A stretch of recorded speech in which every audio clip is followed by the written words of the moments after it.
Welcome to a new series of This Is Everton, a new season and a major new signing in Gary Speed, who was certainly quick off the mark.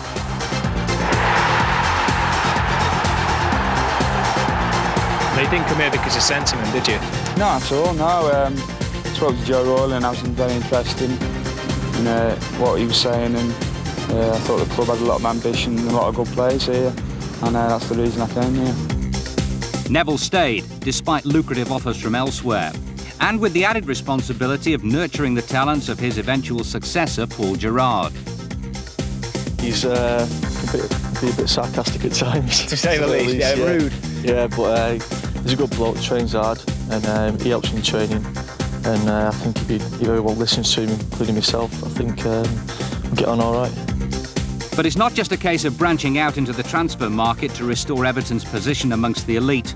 The boys behind the scenes are part of an even more important recruitment drive. For one of them, Ronnie Goodless, it's back to develop the future. Schooled at Goodison in the 70s, but with a Dutch degree in further education. And with classic stuff from the past, highlighting the mediocrity of the mid-70s was the Dave Thomas-Bob Latchford combo. Thanks for more recent memories go to Barry Horn, who reached his sell-by date during the summer. As did Gary Ablett. They linked up together at Birmingham. And the club's one-time record signing, Nigeria's Daniel Amakachi, departed with an Olympic gold to cherish along with his FA Cup medal of '95. More importantly, during the close season, Gary Speed fulfilled his childhood dreams by joining the club, and Paul Gerrard was reunited with his mentor Joe Royle and found himself the ultimate tutor in Neville Southall. So to the warm-ups. It's been a bright start in this hazy, sunny afternoon. This is Hottiger. It's a decent cross to the far post, and there's Ferguson. A warning of what's to come in the forthcoming season. A typical Duncan Ferguson goal, if there is such a thing, rising high above the defence. Knocked it straight in. The taller defenders move forward for this corner. Neville Southall's lost it, and it's an equaliser from Fournier.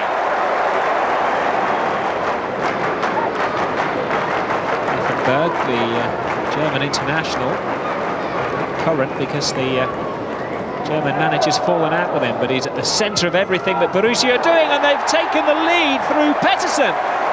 Jan Pettersson from a move started by Effenberg. Speed settling in on his full Everton debut. Hinchcliffe. Graham Stewart, who's had a typically busy afternoon. It's not a bad cross, little flick on. Rideout's fighting for it, so is Ferguson. Falls to Speed, and he makes his mark in an Everton shirt. It was the muscle of, first of all, Rideout, and then Duncan Ferguson, which dislodged the defenders of Borussia. Rideout could have had it, but Speed claimed the shot and claimed his first goal for Everton.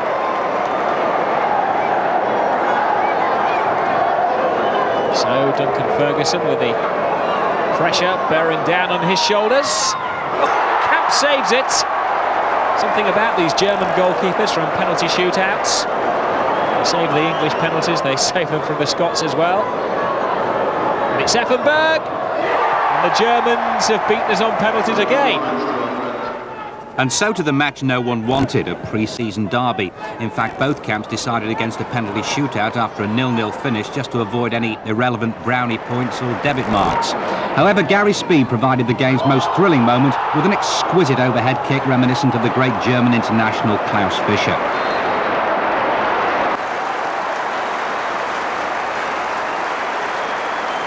Andy Hinchcliffe provided the cross, and Speed's execution was nigh on perfect.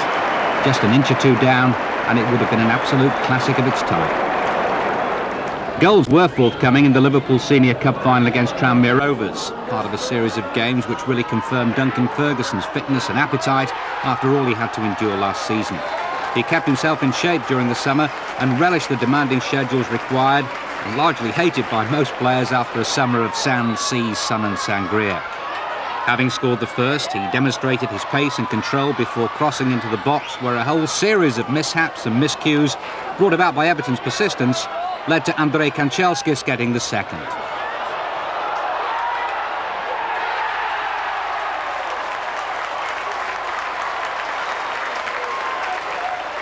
It was a proud moment for David Unsworth, who was captaining the side in Dave Watson's absence.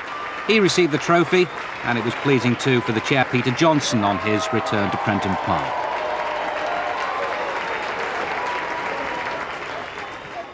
Against Wrexham, it wasn't a pushover, but Andrei Kanchelskis made the game look too simple for words, which is of course the trademark of a great player.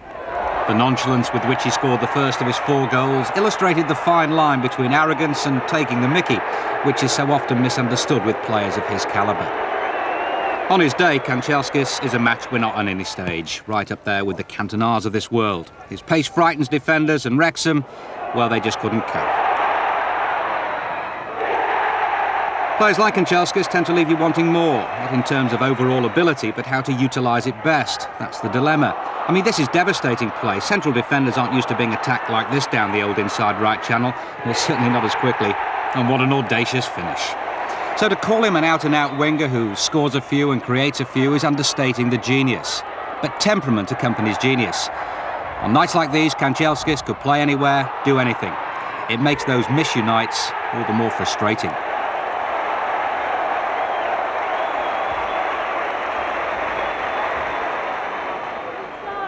It was a disappointing reunion for old boys Barry Horne and Gary Ablett as Everton visited the highly ambitious Birmingham City. Particularly Ablett. After another marauding run by Duncan, Graham Stewart got the measure of his old pal for the first. Then Andre went on the rampage again. A peach of a goal by a lethal combination. A move in the classic Everton tradition, with a blue-shirted number 9 simply unstoppable.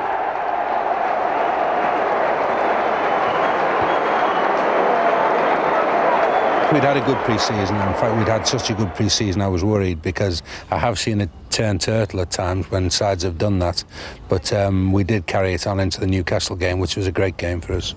The club's commercial side continues to flourish as part of Goodison Park's glitzy refurbishment. The new Legends Bar attracted the likes of Martin Dobson and Derek Mountfield to the official opening, and is an Aladdin's cave for all you nostalgia junkies. Joe's a self-confessed addict with a special place in the Hall of Fame, having made his debut as a 16-year-old. This is Don Donovan, right? John Donovan, get this right. This is Tom Jones, centre back of Everton. This is Jimmy O'Neill, the goalkeeper of Everton, and I scored many a goal past him. I think it's terrific. I'll be accused of bias, but I honestly think it's terrific. I think it's a great idea. It's the kind of thing fans want to see, without it being too over the top. You know, it's not a museum, but it is an awful lot of great memorabilia around here, and a great place to meet before a game. I haven't got round to looking at everything. Fortunately, I can come along on my own and just browse this one lunchtime or one evening, because there's just so much to see, and I think it'll take the club members who are members here and those who will eventually become members, it'll take them an awful long time during the season to get round to everything. Past players and families have provided the items of memorabilia, which are splendidly laid out around the stand-up bar, which can cater for around 300 people at a time. It's already turned out to be a very popular watering hole on match days, although membership is required prior to and after games. There are plans for an international section as well, so although it's primarily an historical paradise for Evertonians, it's not an exclusive club. It's a good commercial venture, and if it makes people happy, and people like to see the old players. When Davey Hickson's been around longer than me, I think he's the only one really, so... You know, people keep telling me that I used to clean his boots. Well, he's not that old. A veteran of the 30-something club, Neville received a memento from the chairman prior to the season's opening match to commemorate his 700th appearance for the club. And a daunting prospect against the world's most expensive footballer, Newcastle's new acquisition, £15 million Alan Shearer. Earl Barrett returned fully fit after missing so many games last season. And Gary Speed, a snip at 3.5 million, made his league debut against the runners-up and runaway leaders of 12 months ago. Lovely little flick in for the head of Ferguson! He climbed so well. If he wasn't up against the tallest goalkeeper in the Premiership, there could have been a bit more danger there. But it took 2 defenders and neither could stop him. Powerful header. A big season for Duncan Ferguson. Well, we know of Newcastle's danger in attack, but it's their defenders who are working overtime this afternoon. Kanchelskis' cross. Mayhem in there. and Hislop got there just before Speed.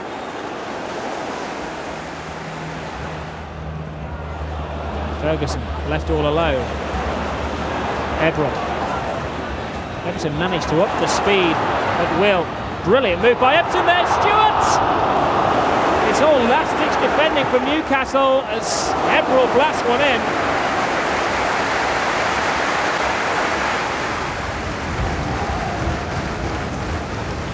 Chipped in by Hinchcliffe. Ferguson with a header again.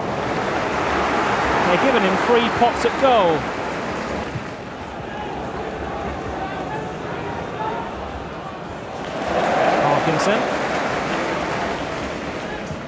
Unsworth pumps the ball towards Ferguson. A slip from Watson. A dive from Ferguson is given a penalty.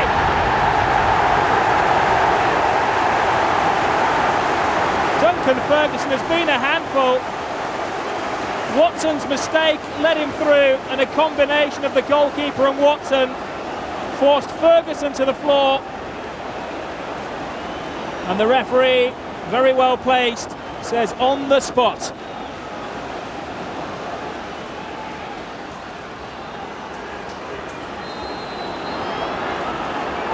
Unsworth, the man who's never missed.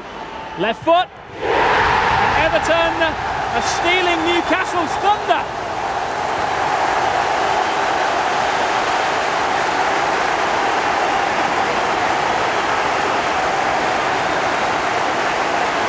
A confidently taken penalty, tucked in by David Unsworth, who spent almost 30 minutes marking Alan Shearer. He breaks free from him to give Everton the lead.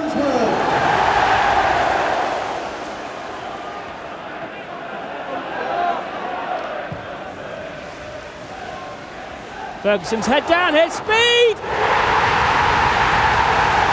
And Gary Speed, the lifelong Evertonian, scores for his team. That was supposed to be the script for Alan Shearer.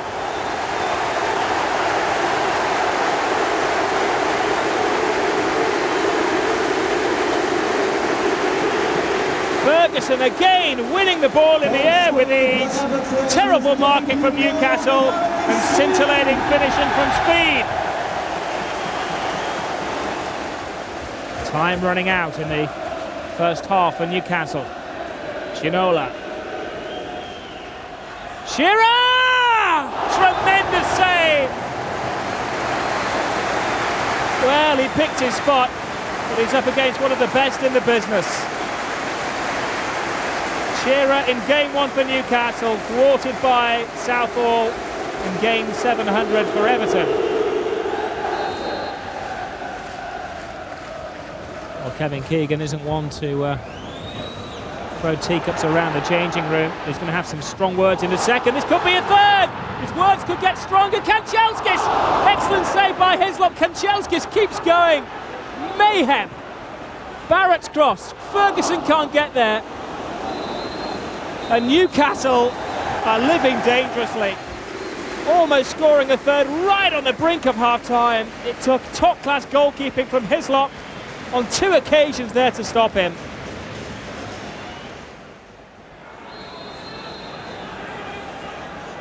It's Hinchcliffe. It's a curler. Oh.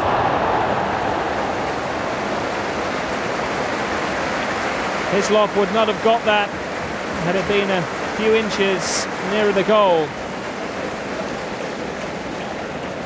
Gives him many good free kicks in Euro 96. That was beautiful.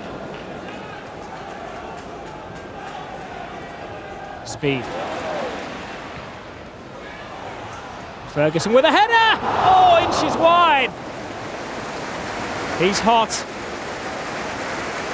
He's red hot.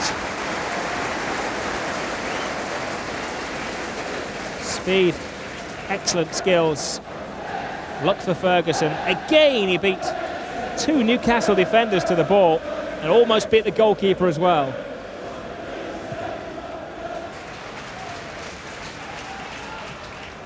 Barrett to the sole attacking figure of Ferguson. Pushes and shoves and fights. Howie, and well, almost got the goal he deserved.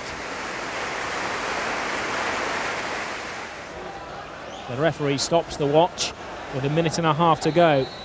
Shearer directly at goal. It's Shearer, stopped by Southall, and that's the story of the afternoon. An excellently executed free kick made by a first-class save. I think we played well today. I think we won all our sort of individual battles. Our centre-backs, all three of them, three into the two positions, played very, very well against their front players. Duncan at times was awesome against their back four. We were always stretching them when we had the ball, which we intended to do, and then we backed it up with an awful lot of industry all round. And it could have been more than two. And I'm not having a go at anybody over that, but it could well have been more than two. And what a terrific start for Gary Speed. He couldn't have wished for better. As he explained to Rob Palmer, Gary's a true blue and always has been. You used to come here as a boy. Where did you would be standing in those days, wouldn't it? Yeah, on the Gladys Street there. Yeah. There was no seats there when I was a boy, so you had to stand up. Got here early enough, you'd be able to get a bar so you could sit on. So. From what age was that?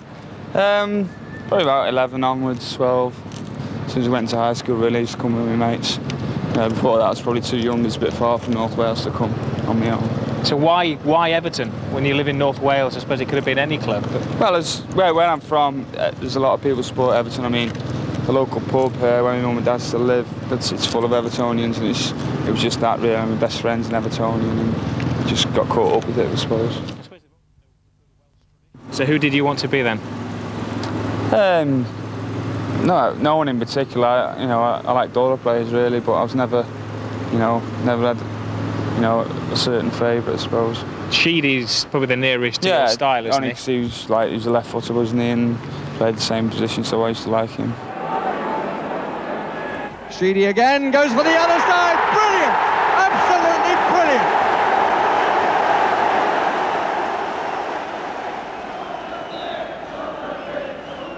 And Sheedy hits the bar.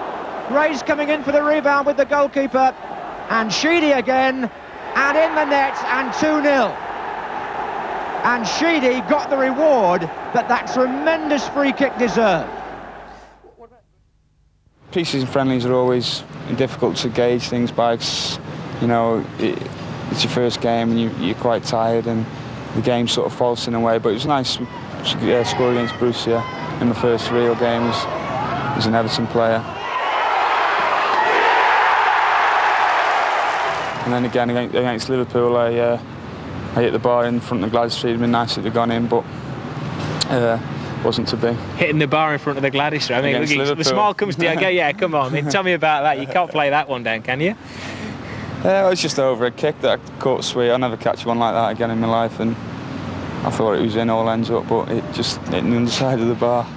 Did you start your celebration to the back end of the Gladys Street already? It was a good job it wasn't in a competitive game, so I'd have been really gutted if that hadn't gone in. It was nice to get a good strike in. Things happened so quick. On the day, I didn't really think about scoring. I just wanted to get a result, and it was just nice that I got on the score sheet.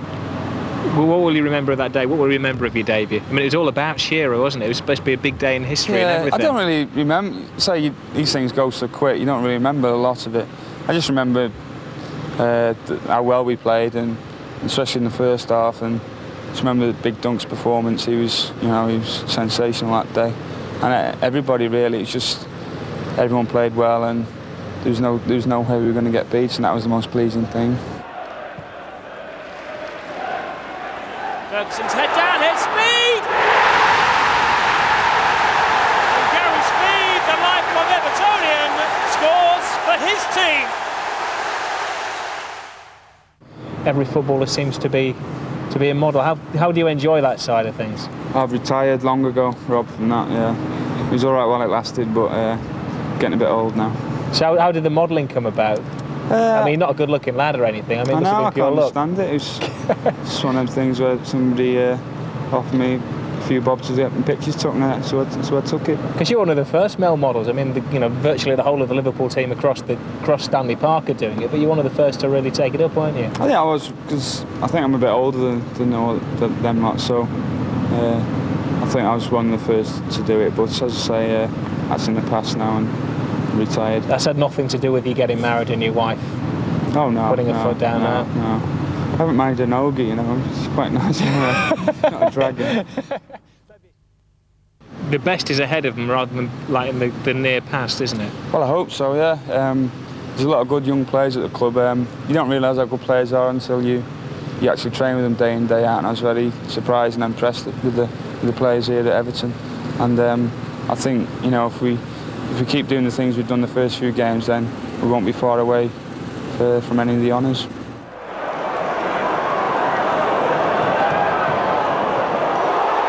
Oh, the ball, the wrong side of Craig Short, who certainly hasn't got the pace of Giggs, hasn't got the balance of Giggs. He's away. He's got Cantona to aim for. He's got a spare man in Poborski. Goalkeeper off his line. He goes for the chip. Oh! That's his speciality, and he almost brought a delicacy to his debut at Old Trafford.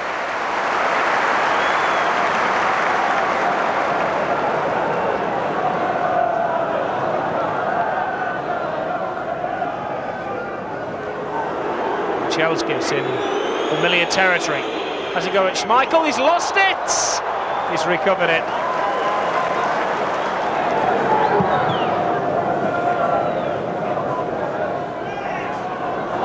Is it handball? No. Ferguson wants to shoot, tries to catch Schmeichel on his heels.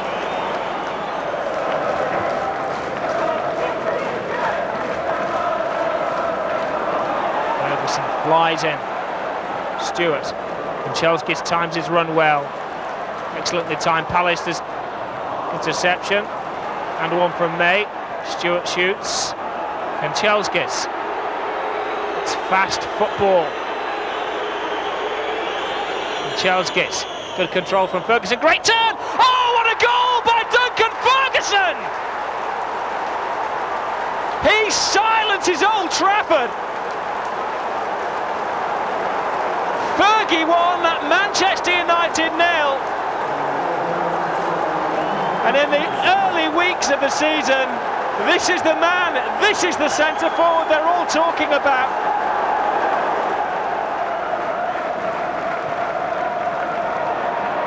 Cantona loses the ball. This Everton midfield will snap away at their ankles. And Chelskis. Too far for Stewart. No, he does well to keep it in. Treading the tightrope there. Chested down by Ferguson. Speed. Stretch for Hinchcliffe. Schmeichel's lost it and Ferguson scored again! He's tormenting Manchester United!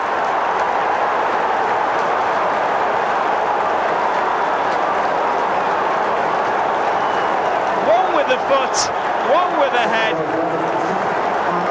Duncan Ferguson's on fire. Well, it was such a simple British goal. Cross, head, and the net simply rustled.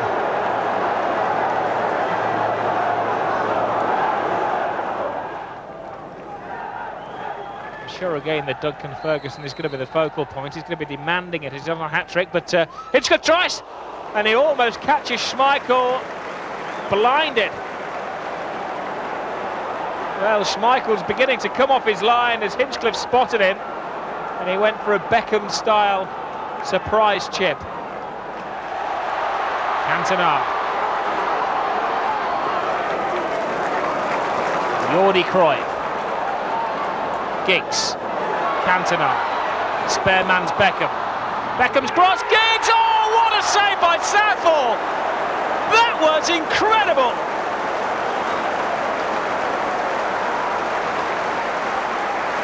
38 with the reflexes of a teenager.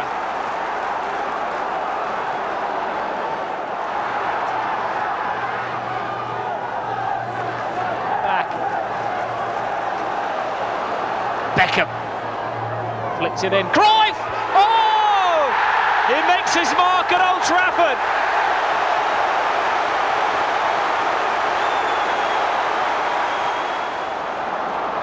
Every Everton player pinned back in the vicinity of his 18-yard box.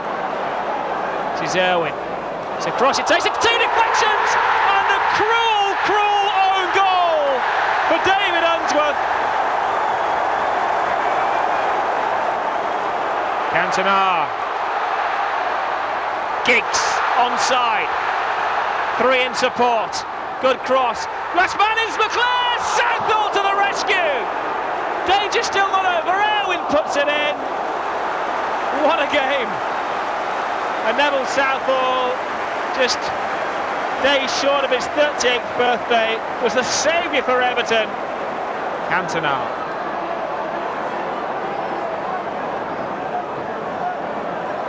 Cantona strolls around. You wouldn't think we're into the final second of the game.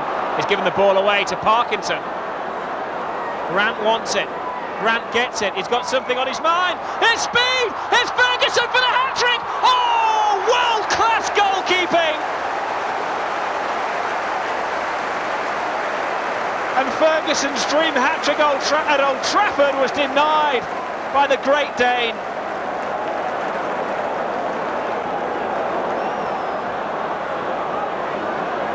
Is there going to be a final sting in this tale?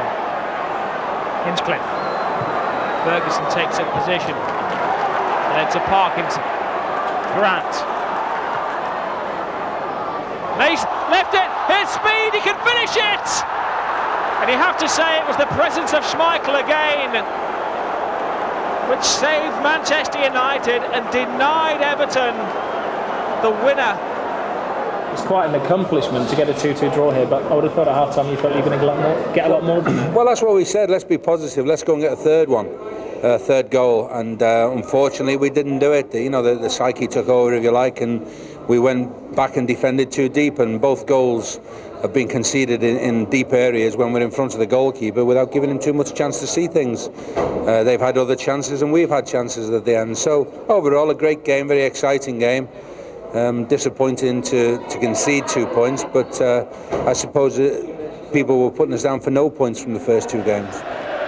After a summer of some discontent and uncertainty, Neville Southall was back showing the spring-heeled agility and unconventional style that's made him one of the game's all-time greats. Like all top strikers who don't care how they go in, Neville doesn't give a hoot how he keeps them out. But certain question marks were raised about his future when first Nigel Martin looked to be on his way from Crystal Palace, and then Joe Royle went back to Oldham for one of the country's top prospects, Paul Gerrard. Like Neville himself in the early 80s, though, Gerrard was signed with a view to the future.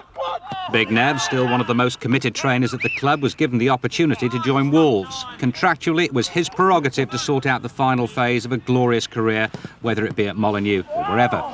But he opted to stay, knowing that in Gerrard he faced the stiffest competition for a first-team place since becoming established way back in the early 80s. In training, what have you found his qualities to be? It's a good laugh for the start. Which is, sense of humour is the main thing with being a goalkeeper. He's got a good sense of humour, so he's going to need it if he stays here a long time. Because he's bound to go through lean times as well as fantastic times, so he's going to need a sense of humour. But his handling's good, his position is good. He's still basically really a kid, in goalkeeping terms, so he's got another 7 to 9 years to progress to be the finished article, so he's got a lot of time yet. I think you're going to say another 7 to 9 years before he takes my place. No, I don't decide them things, mate. No, I think 32 is roughly where you reach your peak these days. And Paul's probably only maybe he's 23. So I'd say another 9 years work before he gets to where he wants to get to. And obviously he's going to improve along the way with the right coaching, and we've got Alan Hodgkinson here who's a very, very good coach. So, the future's bright for him. A little bit quiet yet, but I know there's more to come from Paul Gerrard, and it'll be nice now that Neville has somebody behind him, who's threatening him again. But we're all delighted the big fella stayed. Yeah, tell me about Neville, because he's about 45 now, isn't he?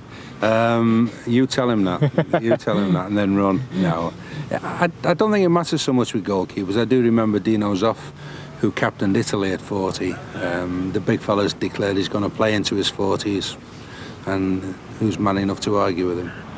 Part and parcel of the rigorous training schedule is a very light-hearted form of camaraderie and one-upmanship from this off-the-wall brotherhood. The big fella, as Joe Royle calls him, certainly comes into that category, and according to the big fella, so does Gerrard. At the moment, number 2 to Neville Southall, yeah. That's not something I'm sure you want to be happening for a long time, is it? No, if I work hard and train hard, yeah, I think I'll get there eventually. Nev's, I think, 38, so obviously he can't go on forever. And if I listen to him, the little hints what he's telling me in training, I'm sure I can, do the job.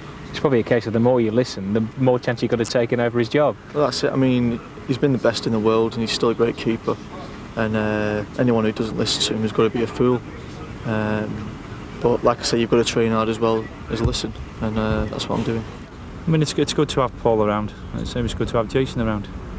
I mean, I can learn off them. People tend to think it's all one way, but it's not. It's a two-way thing, and you can always learn. I mean, we always sit down, have a chat, and try and get through sort of some of the games that we've played and what we've seen about the other goalkeepers. Yes. And so far, we're the best too. Kanchelskis, who's buzzing in the early season games. Speed looks wide to Hinchcliffe. Everton looking so confident in their passing movement in these early season games. Now a chance for Spurs to break from the back. That's Sinton. Well read though. Kanchelskis, 35 yards out, and well stopped by Walker, though not confidently from the Russian. Long throw. Ferguson causing problems. A call for handball. The referee says play on, and well, a miss right in front of goal from Craig Short. Barrett. Kanchelskis, the heart of everything. Great cross to the far post. Speed keeps it in. Panic clearance. Hinchcliffe's shot. Oh, wasn't far away at all. Tottenham defence were all at sea then. Kept well away from the goalkeeper, nodded down, heads everywhere. Oh, remarkable save from Walker.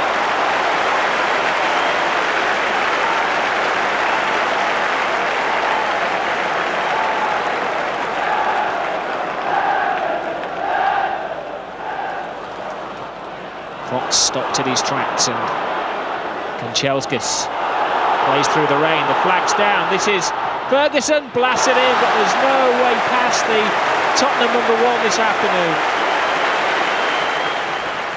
Andy Hinchcliffe's early season form has been a revelation compared to career-long accusations of inconsistency.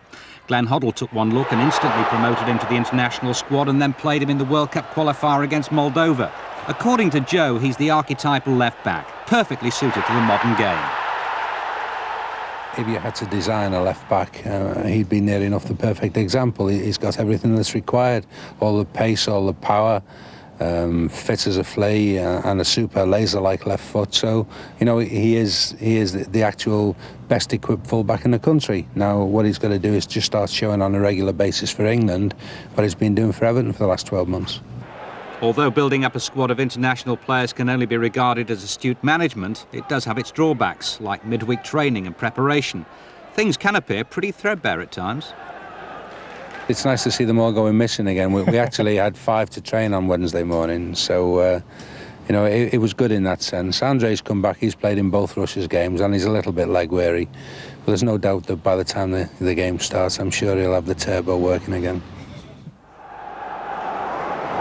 Hinchcliffe takes a long, deep breath and delivers a long corner kick to the far post, and cleared off the line. Larry Speed denied a well-timed header then. Wright just appearing at the wrong time for Everton.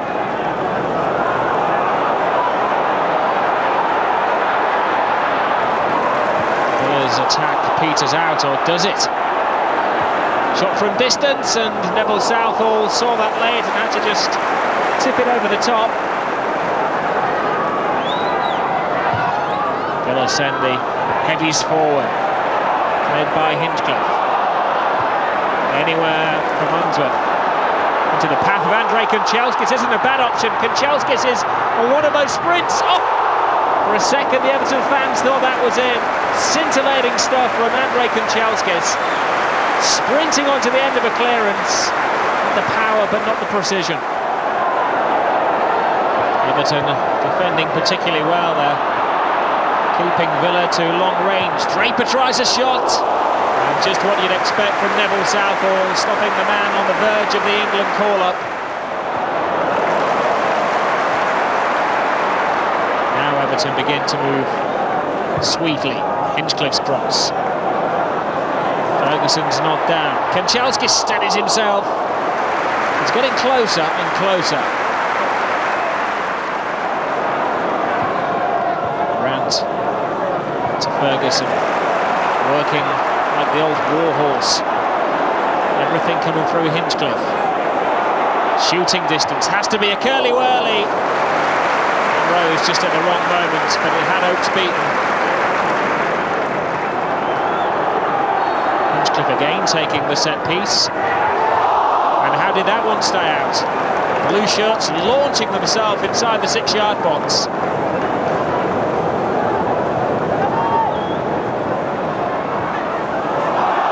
Is it handball under the nose of the referee? He says no.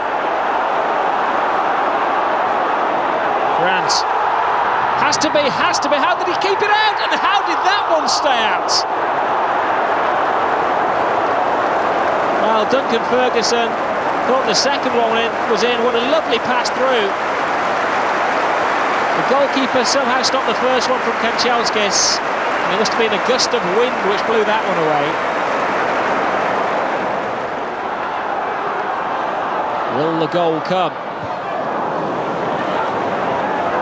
It's been a pretty quick game. Ball hardly out of play. Now Dwight York, man who makes things happen. He's taken on the whole of the Everton defence.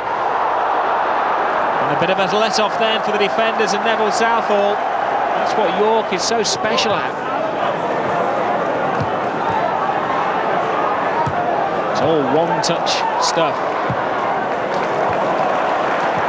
Is being played at a frightening pace. Hinchcliffe's cross to the far post. Ferguson coming in and launching himself. But still no goal for Everton. Egiog. It's a bit of a stretch for Draper, but he steadies himself and puts in a decent cross. Slips and slides. Egiog steadies himself. Across from Nelson. Dwight back, and Egiog has scored for Aston Villa. It has to be said against the general run of play. Can Everton get the equaliser? Kanchelskis goes on one of those self-centred runs. Now it's Hinchcliffe. Ferguson. Oh, right across the box, and somehow it goes over the bar and Villa survive. As always on This Is Everton, you the fans get the opportunity to climb on the soapbox. To start with, Duncan and the prospects for this season on Nice One Gladys.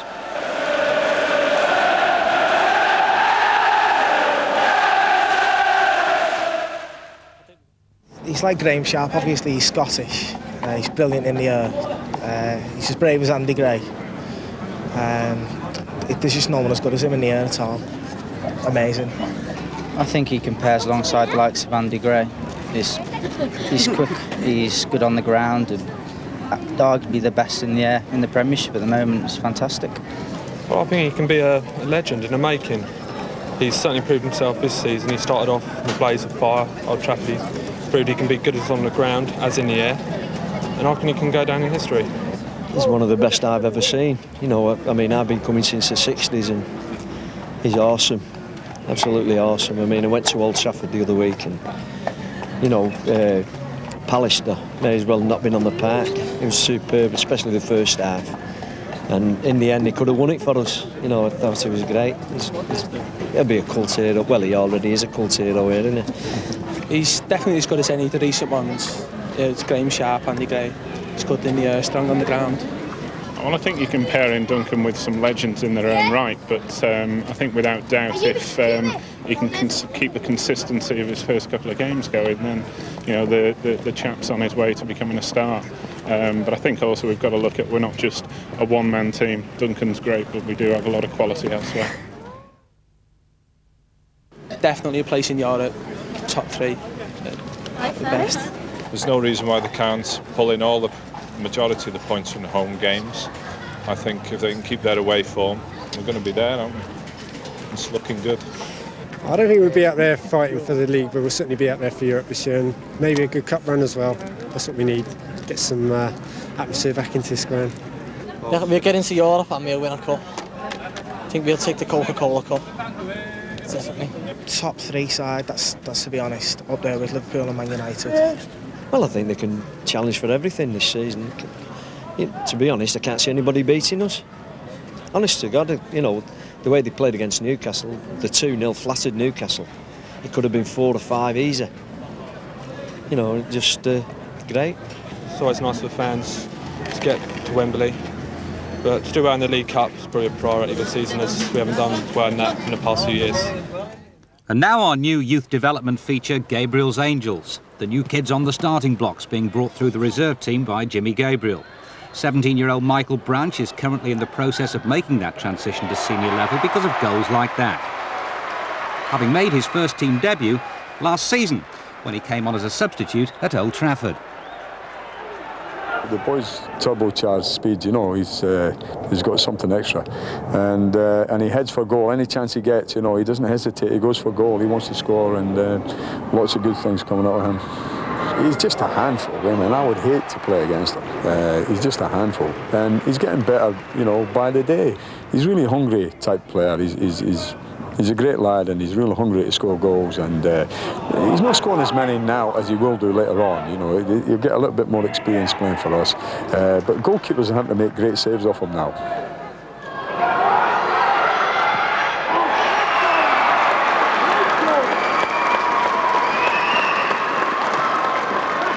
He's precocious, he's there for all to see. We mustn't forget that he's actually still a YTS age.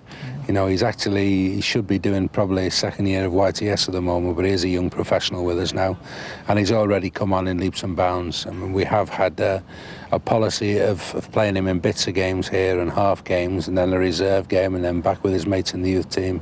I think now it's getting towards the stage when we're going to play him regularly at reserve level and have him about the first team. So before the end of the season, I would certainly expect him to be threatening. So Michael was ahead of schedule when he made a short and snappy appearance against Wimbledon. His performance was the only consolation on a grim afternoon. Certainly our worst display for best part of half a season in games. I don't think Wimbledon were even that good. They just couldn't believe they found themselves 4 in front. Quite honestly, we were pitiful. Both sides were as bad as each other first half. I could see a 0-0 because they weren't causing us any problems, and we certainly weren't causing them any problems, but they got the 2 quick goals soon after half-time, really, and that killed the game, and their tails were up then. There were individual errors on the goals, 3 from set plays, so obviously that's a lack of concentration, people not doing the job. But to blame just the defence would be looking for an easy way out, because we were non-existent in midfield and we were inept up front. So right the way through the side, whatever the malaise was, only brightened when young Michael Branch came on, and quite honestly, overall, we were very poor. They kept going. I mean, if you're looking for grains of comfort out of it, you know, we did keep going, but we kept going in sort of second gear. I think it's a performance that we've got to write off. We'll get out there Monday morning, put 1 or 2 things straight, and try and work with the team towards next week against Middlesbrough, but that was certainly not us today. Ironically, the previous match against Wimbledon at Selhurst Park produced Everton's goal of the season. Who says so? Bob Latchford, who judged our 95-96 competition. Latch went for Duncan Ferguson's spectacular volley on New Year's Day, which will long be remembered for the devoted celebration scenes which followed. It was the game and the goal which confirmed Duncan's rehabilitation, not to mention his all-round ability, which Premiership defenders are becoming more and more aware of. Awesome in the air, yes. Strong and creative by the left, certainly. But swivelling to volley in by the right makes you wonder if he's got any other surprises in store. Claire Thomas of Litherland was in no doubt. Her card was first out of the bag, so that's a Goodison dinner for 4, and bon appetit, Claire. In our first competition this season, win the club's dazzling new away kit, modelled here by Gary Speed, who might well have a future on the catwalk. Question 1, was it Gary or Duncan Ferguson who scored Everton's first goal in their new second-choice colours? A, Duncan Ferguson, or was it B, Gary Speed? Send your entries to This Is Everton, Vol.2, No. 1, the Commercial Department, Everton Football Club, Liverpool, L4 4EL.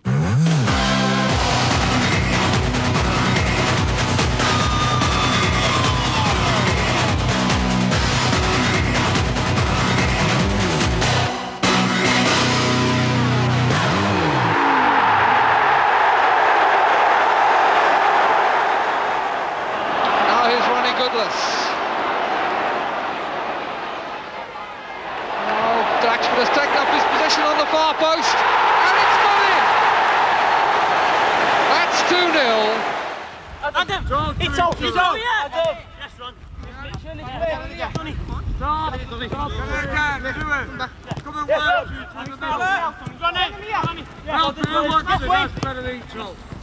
Dream come true. You know, as I say, we joined in '69, and it's you know, it's always been a lifetime ambition. Obviously, when you finish playing, the next best thing is coaching, and you know, I've always liked the coaching side of it, and it's great to be, you know, back at such a big club as Everton. You've got to be a psychologist. I mean, you've got to put your arm around them one day, the next day maybe a little kick up the backside. I mean, it's like when you've got your own children, I mean, you've got to be cruel to be kind. But at the end of the day, we're there to pass on our experience, and as you've already said, you know, we've played for the first team, we've been at Everton, we hopefully know how the club works and what the supporters want. And it's our job to pass it on to the youngsters. You know, we're always available, which we say to the kids, if you're not right about your game or what you think about, come and see us, we'll have a chat about it. And, you know, it is, I mean, you know, they're not going to go out every game and play well. But, you know, if they go out with the right attitude, 100%, we can do something with them now. Great goal! Oh, Westy, what a goal! What a great goal, Westy. Adam Denton, that's down to you, that. Oh. Hey, Adam, that's down to you. If you never tracked back and worked there, we wouldn't have got that. See, hard work. Knock it in, knock it in. Brilliant ball, brilliant ball. Come on, Jevo, just lob it. Oh, that's brilliant. Oh, that's brilliant. Jevo! Well done, Carl Regan. Hey, Carl. see you can play when you want to. But the thing is, I can't go for the net. Saz as well. Ah, Jevo! Quality, lad. We've got some good kids here, and just hopefully, as the years go by, we can the next rung up the ladder for them, and we can get them in the first team. A big boost was Joe Parkinson accepting a new 5-year contract after some strongly worded newspaper speculation linked him with a £3 million move to Celtic. In their dreams was Joe Royle's response to that. Any conversation will be a short one. Joe's tipped Parkinson to play the holding role for England one day. 17-year-old Michael Branch was given advance warning he'd become Everton's youngest first-teamer at Goodison Park against Middlesbrough. Such was the impact he made at Wimbledon. In by Hinchcliffe, unnecessary punch by Miller, could have held that. Parkinson. Hinchcliffe.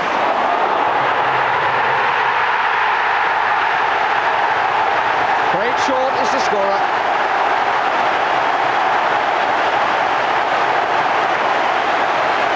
And from Middlesbrough's point of view, a really bad goal. Everton won't be complaining.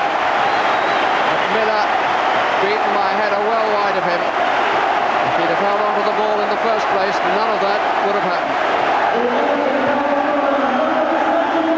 Just clipped in, defenders nowhere. Always looked as though Short would get there first.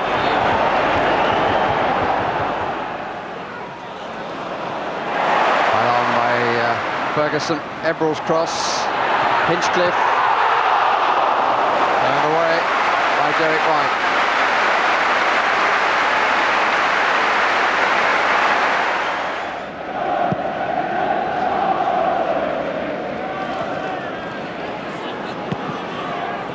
Kanchelskis. Good try, and good save by Miller. A bit more pace in the ball might have tested him more. Barrett giving ball and Emerson at the same time. Kanchelskis. Ravanelli. Not there really. Didn't work for Kanchelskis either, but at least he's in the attacking third. Kanchelskis. Oh, that's a good try.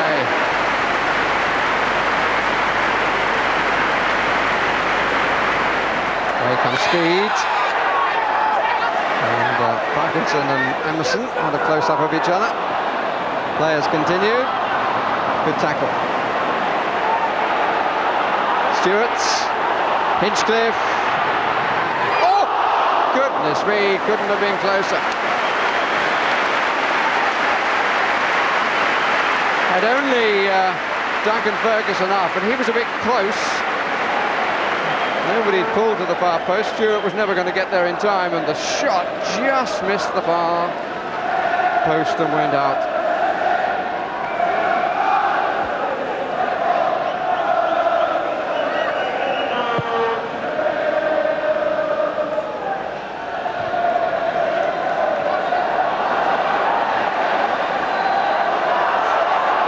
Bambi looked as though he might have been offside, but no flag.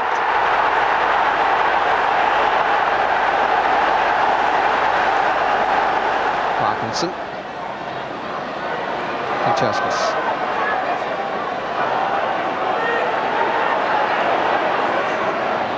Stewart. Vickers for company. Barrett. Miller. Loses out. Ferguson. Blocked by White.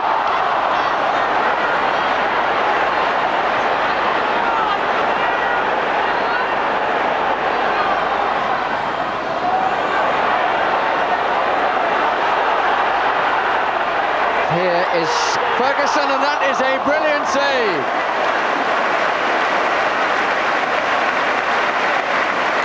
And if he was at fault on the first goal, then in my opinion he was, certainly denied Everton going ahead again. Got completely away from his mark. It was a good header and a really good tip over.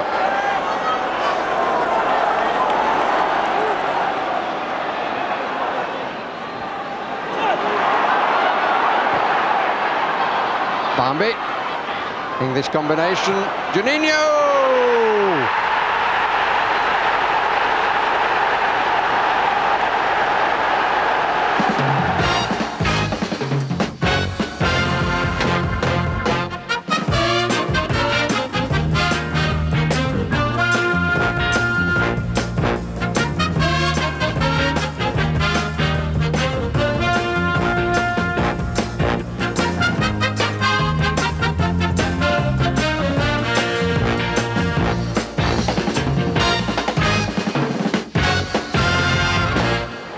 The first in our series of throwback fixtures features Everton against Coventry, a fixture that's produced some stunning performances, great goals, and one or two forgotten statistics. Bob Latchford is Everton's top scorer in 13 starts over a sequence of 60 games. The top attendance was 25 years ago, 45,000. And Dave Hickson was the hero when the teams first met 45 years ago. Surely Neville didn't clean his boots. 2 hat-tricks. In towards Mike Newell. Pearce snapping away at his heels. Newell turns in Beardsley. Agrizovic can't guess. It's gone in. Agrizovic couldn't get enough on it, and Beardsley scored. Headed back to him.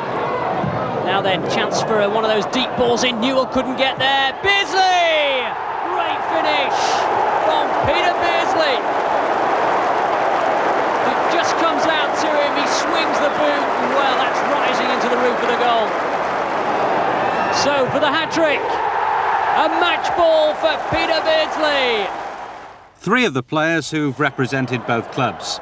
Kevin Richardson, who won Cup and League medals for Everton during the 80s. Kenny Sanson also, he played 6 times for Everton and scored once against Tottenham.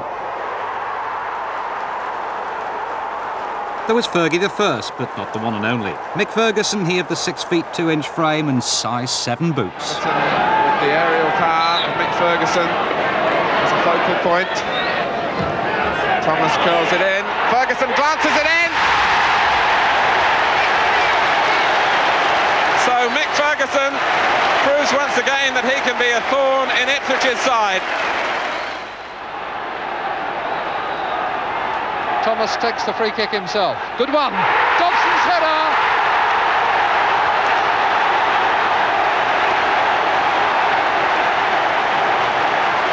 So Terry Yorick pays the full penalty for his foul.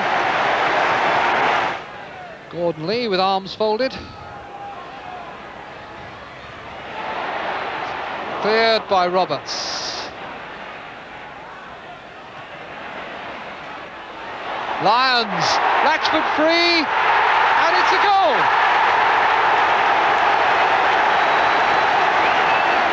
Mike Lyons making another of his crucial interventions upfield, just slotted in there, toe-ended the ball over to Latchford, and as the Coventry defenders looked to the linesman, Latchford headed in, and the flag stayed down.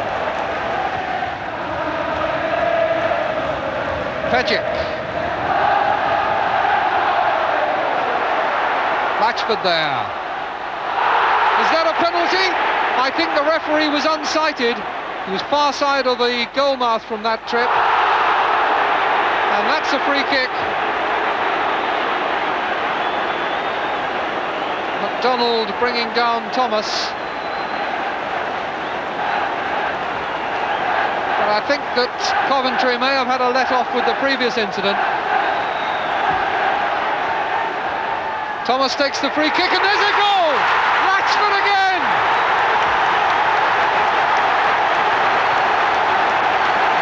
Thomas is devastating with those crosses with the dead ball. Jones with the free kick. Flick on by Lyons. Latchford has kept it in play. He has Thomas there, number 11. And Thomas has got it over. They're queuing up at the back post there. And it's gone in off the post. Who's going to claim that? I think Pearson.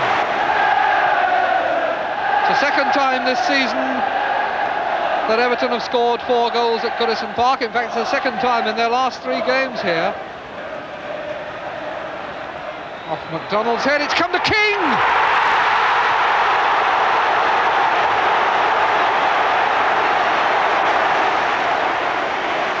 You won't find a happier bench than that anywhere in the country.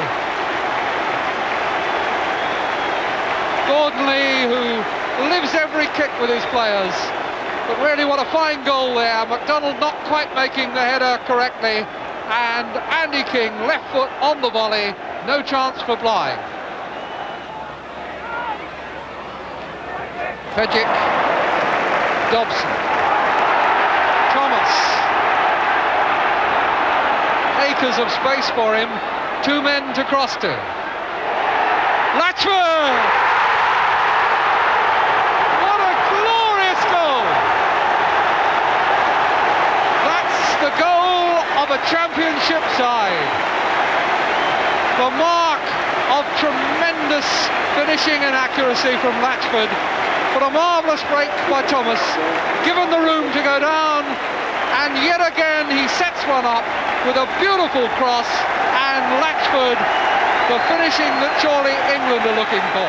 And it was just the sort of finishing Joe Roy was looking for when he signed Gary Speed. The dream move, the dream start. It can only get better with a new influx of cash following the club's £15 million share issue. After all, the season has only just begun.